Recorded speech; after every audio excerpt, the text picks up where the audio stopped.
Good morning all of you. 1857 का विद्रोह। 1857 ईस्वी के विद्रोह में हरियाणा के लोगों की भूमिका काफ़ी सराहनीय रही है। यहाँ के लोगों ने इस विद्रोह रूपी क्रांति का झंडा ही बुलंद नहीं किया वरन उसको ज्वालामुखी का रूप दिया। 10 मई 1857 ईस्वी को अम्बाला के विद्रोहियों ने इस विद्रोह की शुरुआत हरियाणा में की और इसके बाद विद्रोह की ज्वाला गुड़गांव, हिसार, पानीपत, रोहतक तथा करनाल जैसे हरियाणवी क्षेत्रों में तीव्रता से फैली। हरियाणा में विद्रोहियों ने अंग्रेजी साम्राज्य की नींव हिला दी तथा कई स्थानों से उनका शासन उखाड़ फेंका। राव तुलाराम, मोहम्मद खां, नसरुद्दीन, बिशरत अली, बहार खां तथा बू अली कलंदर जैसे क्रांतिकारियों की शहादत आज भी हरियाणा के लोगों को याद करने के लिए विवश करती है। हरियाणा में इस विद्रोह से संबंधित विविध पहलुओं का अध्ययन हम करेंगे।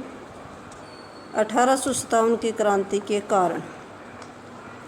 अंग्रेजों ने भारत के अन्य सभी क्षेत्रों की तरह हरियाणा प्रदेश का भी जमकर शोषण किया। उनकी इन शोषणकारी नीतियों ने यहाँ के लोगों को उनके विरुद्ध कर दिया। इस असंतोष का मुख्य कारण आर्थिक शोषण तथा अंग्रेजों का सामाजिक, राजनीतिक व धार्मिक जीवन में हस्तक्षेप करना था। हरियाणा के अन्य शासकों, किसानों तथा अन्य जनता ने इस विद्रोह में जमकर भाग लिया। इस विद्रोह का तत्कालीन कारण चाहे चर्बी वाले कारतूस हो, परंतु उसके लिए उत्तरदायी वास्तविक कारणों का निर्णय पिछले 100 वर्षों से 1757 से 1857 तक लगातार चलता आ रहा था।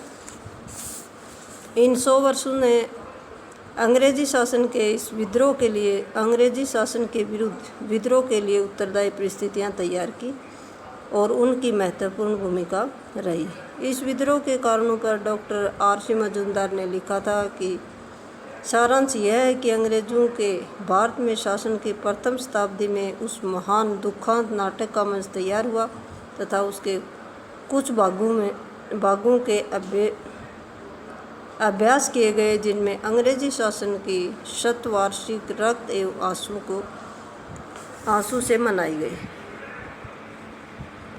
अंग्रेजों की सामाजिक, आर्थिक, धार्मिक व राजनीतिक नीतियों के कारण हरियाणा समेत पूरे प्रदेश में असंतोष का माहौल उत्पन्न हो गया जो कि किसी भी समय ज्वालामुखी का रूप धारण कर सकता था। अतः 100 वर्षों का असंतोष 1857 ईस्वी में ज्वालामुखी के रूप में विस्फोटित हुआ। Doctor S.R.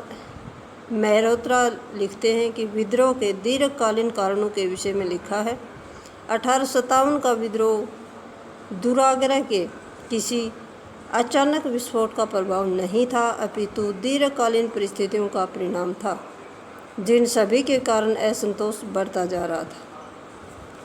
इसलिए हम कह सकते हैं कि कंपनी शासन के दौरान इस विस्फोटक के लिए आवश्यक पूरी सामग्री तैयार हो गई थी।